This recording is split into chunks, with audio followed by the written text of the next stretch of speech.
What's up, guys? Soaker hose is going, so sorry about the noise if it's bothering you. I took a bunch of pictures and I'll explain further, but this is my stock 86 to 89 or maybe 88, I'm not positive when they changed it. SR5 adjustable lumbar, adjustable bolster, reclinable, etc. You know, SR5 86 to 89 4Runner seat. As you can see, this is what happened. So somehow it got locked up. It probably was the speaker thing behind me. The bolster adjustment still works, even by hand. Here you can see.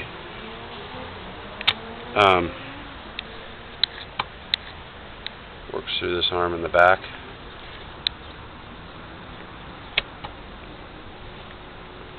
And then this thing, the adjustable lumbar that snapped, or that, you know, bent so violently, had something to do with, you know, how it's connected. This is the mechanism here that controls that, the little white nylon thing in there. Hopefully you can see that. When you turn the lumbar adjustment, that thing rolls and either puts tension or removes it from this spring, which is then, you know, anchored on this side over there. Still anchored, but obviously it's bent. Now it slides on these two right here, so as you turn it, it slides, you know, out to loosen, or in to put tension on this spring. As you turn it, this slides, which is connected to this spring, portion of the spring right here, and then either pushes or comes back. You can see it's got a lot of play. The covers are actually a little more difficult than I thought to remove.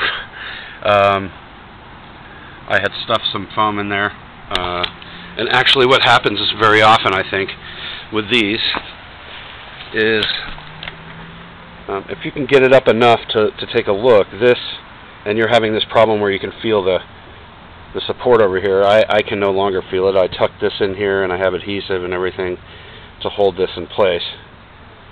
That actually, it's padded again. I can no longer feel the frame. But this, what happened was, it wears away as you get in and out 1,000 times. And this part collapses underneath, actually, and winds up in here. So it's not, most of the padding is still there, it just collapses. And so if you put this here, and I suppose put something in here to, in here, behind it, anchored behind maybe the spring or something,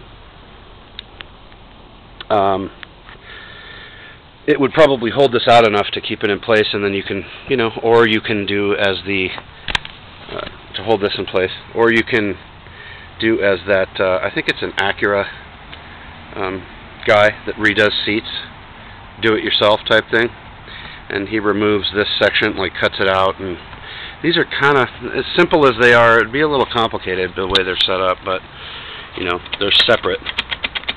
You can see I have a lot of play here in the bolster adjustment thing, but it still works. So, but this seat is, you know, this side, as you can see as well, when I bring it up, it wants to, the weld is broken there, all three are broken. So that's basically what holds the subframe to the backrest, and it sits better up on this side, and kind of has fallen away on this side. You can see where I had it, you know, where I sat, the way I sat. So that's why it felt like it was, you know, falling away on the right, or not so even, because it was. This portion, which is the padding for the rear, which actually keeps the, I'm guessing, the back fabric off of the, you know, frame, is actually glued. It's got this like black goo in there that holds this on. That's come off on that side, as you can see. which is easily replaceable. But again, with this being actually caved in, I'm not sure if you can see in there. I'm probably using the light up there. Maybe you can see there. It's actually collapsed. With this portion collapsed, you know, as the seat broke, this frame portion right here, I think where it's actually, you know, tack welded or whatever inside this arm, collapsed outward and like kind of, you know, pulled the metal on the inside out along with that adjustable thing, nylon thing. It's kind of a neat design, and this is pretty sturdy for the bolsters, but yeah, it's just not my point I was getting to is I think this is just going to be way too much of a PITA to bother with, really. And I can actually see why someone would charge so much. Not the fabric portion, like I was talking with Terry about, you know, $300.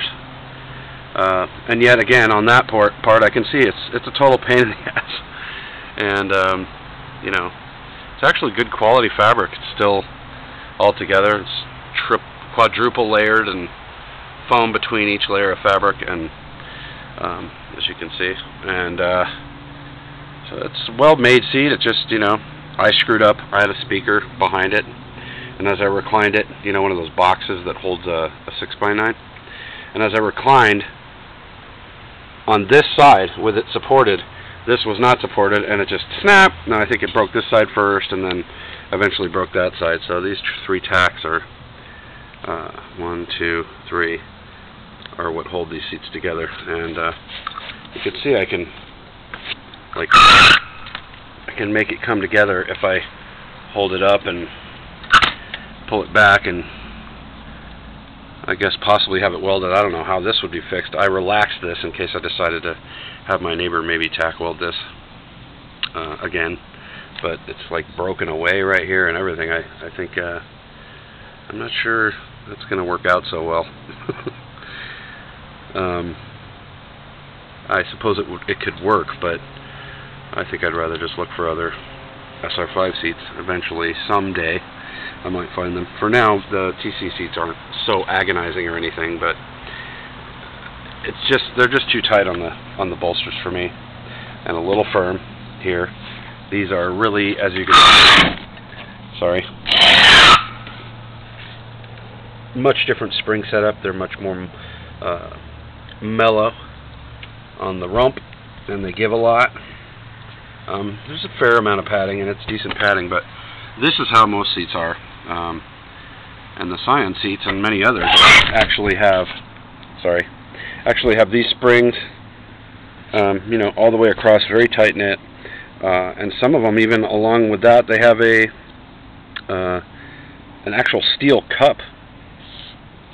So the spring is just to hold the padding up away, and then they have the top foam goes into like a frame.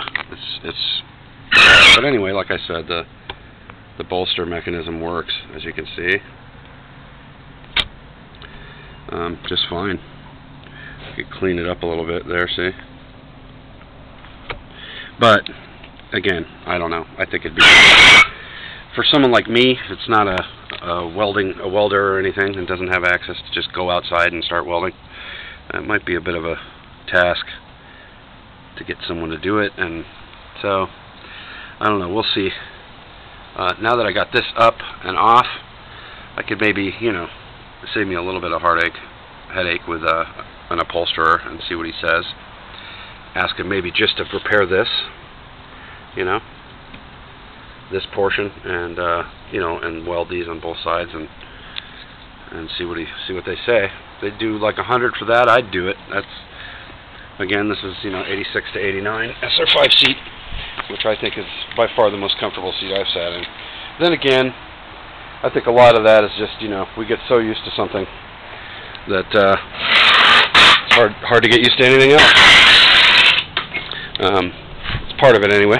So, yep, I think this one's pretty much toast. I was thinking about ways to, you know, use the other seat, but I don't think I can get this other seat off of here and or this other portion of the seat off the other one without a huge pain in the butt. Again, removing this, and then it's got the problem with the bolster thing for my back that just where it travels all the way up to here. You know, instead of caving in like the earlier model ones do that leave your shoulder blades free, you know, to hang out the sides. And yes, my shoulders are actually quite a bit wider than that, so up there on top. So, yep, das ist das for now. I'm just going to sign out, but thanks for checking in, and I don't know, if anybody has any ideas, maybe I could call Scoob and see what he thinks about welding that, something like that. But for now, that's it.